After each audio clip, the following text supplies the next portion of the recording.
How's it going, everyone, and welcome to another FIFA 17 player ratings predictions video.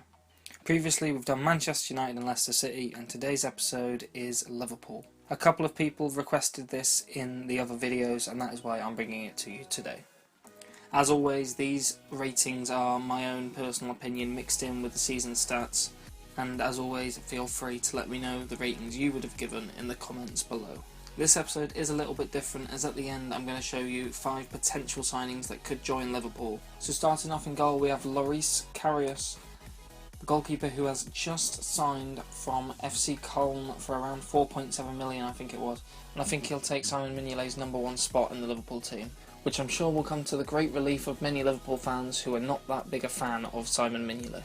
He's a good shot stopper and also got a Team of the Season on Ultimate Team this year, which kind of shows how good of a season he had, and I think his rating will get bumped up a couple of ratings to an 81. At right back we have Nathaniel Klein, obviously signed from Southampton at the start of last season.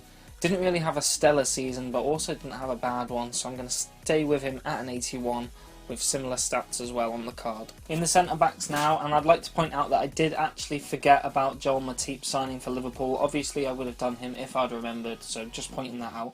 But we've got Joe Gomez, Dejan Lovren and Martin Skrtel. I'm predicting Joe Gomez to get bumped up a fair few ratings. I've gone for a slight upgrade for Lovren, who I thought had a better season last year than previous years, and also a downgrade for Skrtel, as I think he may lose his space in the Liverpool starting 11. Again, my apologies for not including Matip on the graphic, but I think he'll be a great signing for Liverpool and probably be their #1 centre-half next season. Next is the player that most Liverpool fans are not the biggest fan of at the moment, and that's Alberto Moreno. Moreno was singled out for a particularly bad performance in the Europa League final, where he was at fault for 2 of Sevilla's goals. I don't know if it was fair to just single out Moreno's performance, but they were big, high-profile mistakes in a big game, so I can see where the Liverpool fans' concern lies. Into defensive midfield now, and Liverpool have some good options. We've got Emre Can, who have bumped up by 3, James Milner, who have kept the same, as well as Lucas Leiva, and I've given Jordan Henderson a slight upgrade because I think he might have a good Euros. Despite being injured last season, I think it's just something that EA would do. I probably feel Liverpool need at least one big name player in this area to go alongside maybe Can or Lucas. The attack and midfield options, and they do have some good options here.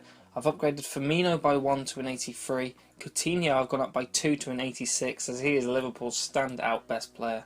Jordan Ibe, the youngster, I bumped up to a 73, and also Adam Lallana, who I've kept the same rating. Personally, I'm a big fan of Lallana for both Liverpool and England, and would like to see him have a good Euros as well as a good season next year.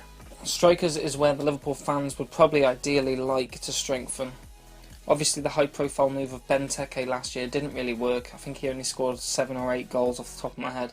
Obviously Sturridge has his injury problems, and then you've got the younger players like Origi and Ings. They probably do need that 1-star name in order to push on, as they ultimately never did replace Luis Suarez when they sold him to Barcelona. I've gone for Sturridge the same rating, Origi to get an upgrade as he did have a good spell in the team. Ings I've kept the same as he was injured for most of the season, so I don't think it's fair if he gets an upgrade or a downgrade. And also downgrade Benteke, and the reasons for that you can see in one of my other videos for the upgrades and downgrades of the Premier League. Now for something a bit different, and it's the possible signings. If you don't think they're realistic or accurate, it's not my doing. I picked them out of certain news articles that I've seen all over the internet this week. But that's all for this video. I hope you enjoyed. Obviously leave your comments below of what you think the ratings should be, and I'll see you next time.